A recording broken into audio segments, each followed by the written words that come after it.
There's a reason why the name Abraham Lincoln still echoes in the halls of history, not merely as a president, but as a man whose heart bore the weight of a nation, and whose leadership revealed the subtle power of humility in moments of rising tension. Maybe no one told you this, but real authority, the kind that disarms and inspires, doesn't come from domination. It comes from presence, and presence is born of truth. Not just the truth we speak, but the truth we live. I want to share something Lincoln practiced, not often quoted in textbooks, but deeply remembered by those who studied him closely. He often began difficult conversations by revealing his own shortcomings.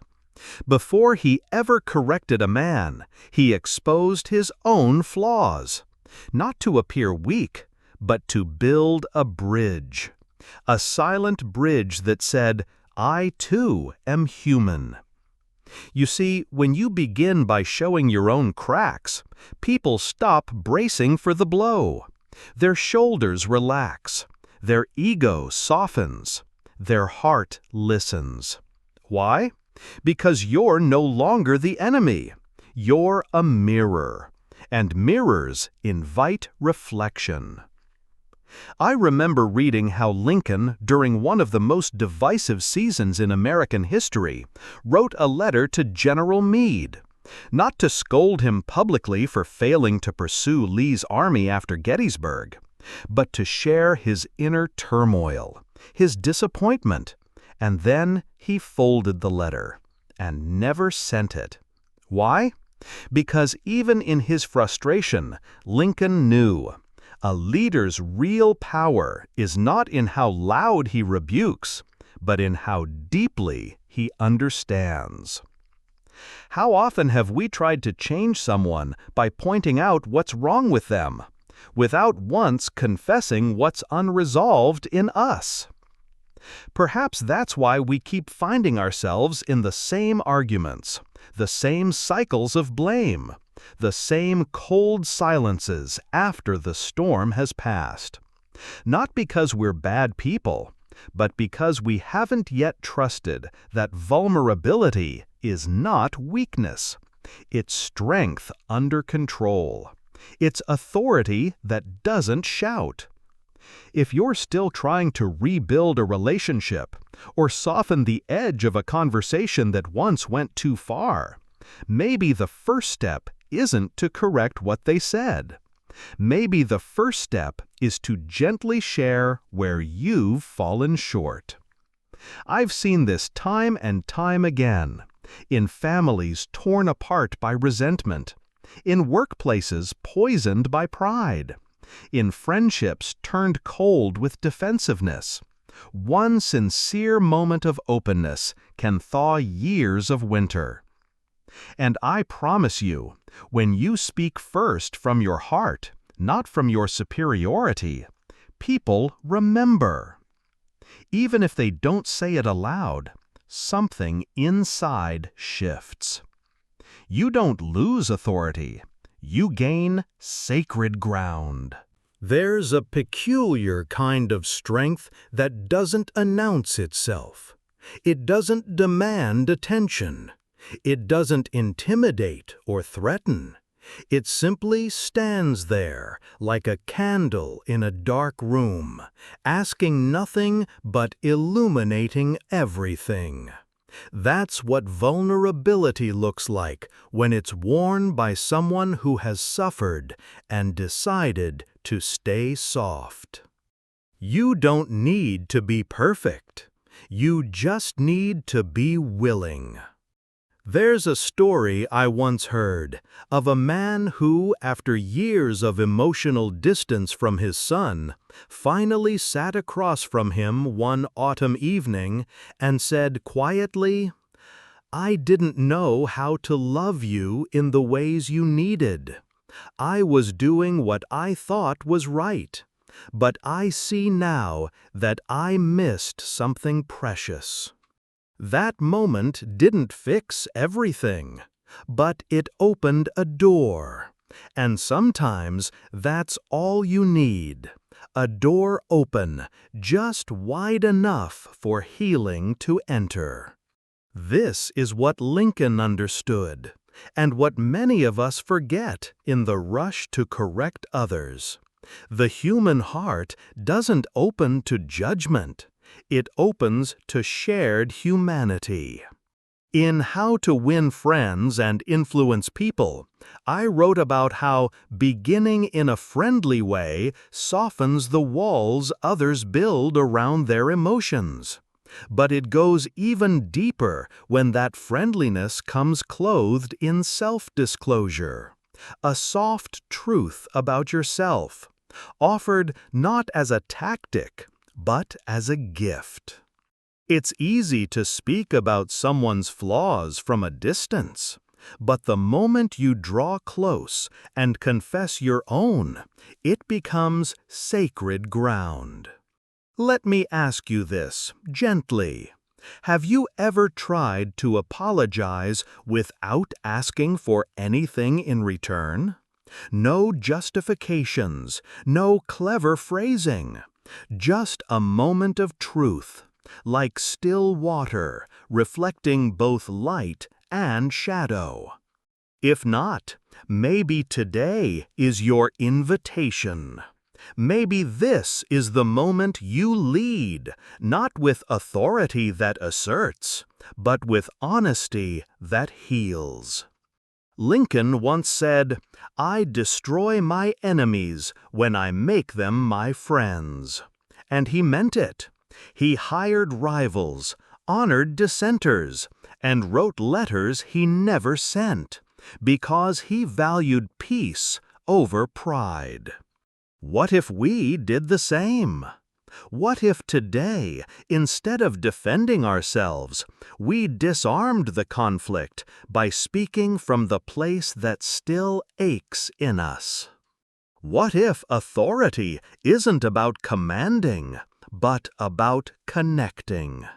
Because when you lead with your own brokenness, when you let others see that you're not above them, but beside them, something divine enters the room. It's not about losing power, it's about using power in a way that transforms. I believe with all my heart that the strongest souls are not those who have conquered others, but those who have conquered their need to always be right. There's a certain quiet dignity in being able to say, "I was wrong," without flinching. And there is profound leadership in the voice that admits, "I still have much to learn." It doesn't weaken you, it humanizes you. And in this world, that might be the highest form of respect you can earn. You see, when we lead with vulnerability, we are not just shifting the atmosphere of a conversation. We are restoring trust in what it means to be human. In a world tired of pretenses and power games, the soul longs for something real, something sacred. There's a line in Scripture that says, "Let your gentleness be evident to all." It doesn't say, "Let your opinions be evident," or your strength, or your titles. It says, "your gentleness," because it is in gentleness that we find the door to connection. And connection is the soil where healing grows. I've seen hardened men soften into protectors once they felt safe enough to show their fears. I've watched women, once silenced by rejection, rediscover their voice in the presence of a friend who simply listened without fixing. I've met people who carried shame like armor until someone else said, "Me too," and the armor fell. This isn't just about conflict resolution. This is about soul restoration. This is about how we walk through life, how we speak to the cashier who's having a hard day, how we respond to the person who offended us, how we speak to our children after we've raised our voice, how we write that message to someone we haven't forgiven yet, but wish we could. It all begins with honesty, gentle honesty. And if you think people won't respect you for it, let me remind you of this. Abraham Lincoln held a divided country together not by brute force, but by a tender force of spirit. He didn't weaponize his words. He used them like open hands. We forget that leadership is not about commanding armies. Sometimes it's about standing in a quiet room with someone you've hurt and saying the one thing you've been too proud to say. I was wrong, and I care. In that moment, the heart remembers. Because the heart was never meant to be led by fear, but by compassion. So, if you're wondering how to begin healing that conflict, if you're asking yourself what Lincoln would do, begin not with correction. Begin with confession. There's something holy about the pause that comes after a sincere confession. A silence that's not empty, but full. Full of possibility. Full of breath. Full of grace. You see, most people aren't looking for perfection in you. They're longing for presence, for someone to sit with them, to speak without masks, to say what's true, even if it trembles a little coming out. And when you lead from that place, something miraculous happens. Conflict begins to feel less like a battlefield and more like a bridge. Not a perfect one, not without cracks or creaks, but one that holds. That's how peace begins. Maybe no one told you this, but your vulnerability is not just a tool, it's your testimony. It says, I've been through the fire too, and I chose not to become the flame. That's strength. That's sacred. I remember a moment in my own life, standing before someone I'd hurt without meaning to, wrestling with every instinct to defend myself. But something in me surrendered, and I said the words I had long withheld. I didn't realize how deeply I wounded you, and I'm sorry. The room changed. Not because the pain vanished, but because a deeper truth emerged. That our relationship meant more than my image. That healing mattered more than being right. Abraham Lincoln lived with that wisdom, and so must we. He once said, I do not like that man. I must get to know him better. Can you feel the power in that? The refusal to judge from a distance. The courage to close the gap. That's what leading with vulnerability looks like. It's a bridge, not a barricade. So today, I invite you to pause. Think of the person with whom tension lingers, the conversation that ended in silence, the bridge you still haven't crossed. Don't wait for them to deserve it. Don't wait for the perfect words. Don't wait until you feel brave. Lead with your heart. Start small. Start honest. Maybe you write a note. Maybe you whisper a prayer. Maybe you simply say, there's something I want to say, but I haven't known how. That is leadership. That is strength. Not in raising your voice, but in raising your spirit. Because the truth is, every time you choose to be vulnerable instead of defensive, compassionate instead of cold, sincere instead of superior, you are not losing control. You are learning to lead the only way that ever truly transforms, from the inside out. Let me leave you with this. Leadership is not always visible. It doesn't always stand at a podium or carry a title. Sometimes leadership looks like being the first to say, "I forgive you," or the first to whisper, "Please forgive me." It's quiet, it's sacred, and it is revolutionary. Because when you lead from vulnerability, you lead people back to themselves. You help them remember that they are more than their defenses, more than their pride, more than their mistakes. That's what Lincoln did. That's what you can do. So often, we think our impact will come from strength, but in truth, it's often our softness that leaves the deepest mark. The moment when, despite everything in us wanting to withdraw, we choose to stay open. We choose to lean in. That's what builds trust. That's what dissolves conflict. That's what heals. And no, it won't always be received the way you hope. Some people might not respond at all. Some wounds may still need time. But don't let that discourage you. Your peace does not depend on their reaction.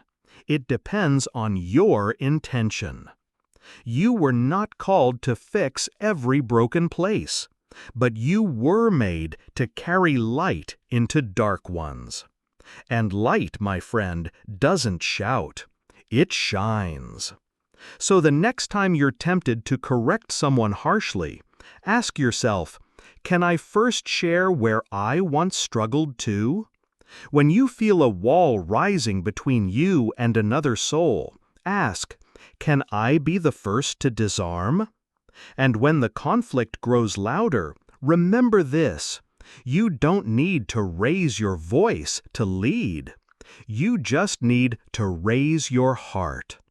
Abraham Lincoln taught us this, not with theory, but with life. He wept often. He listened deeply. He walked slowly toward those who opposed him. And he carried a nation not with weapons, but with wisdom wrapped in humility. That is our path too. So from this day forward, I invite you, step by step, breath by breath, to speak with gentleness, to confess with honesty, and to lead with vulnerability. You are not weak for feeling deeply. You are not less for admitting mistakes. You are, in fact, more human, more whole, more alive. This is how we change the world, not by shouting louder, but by becoming quieter, not by having the last word, but by having the truest one. Let this be the beginning. From this day forward, may your strength be your softness. May your power be your peace. May your leadership begin with love.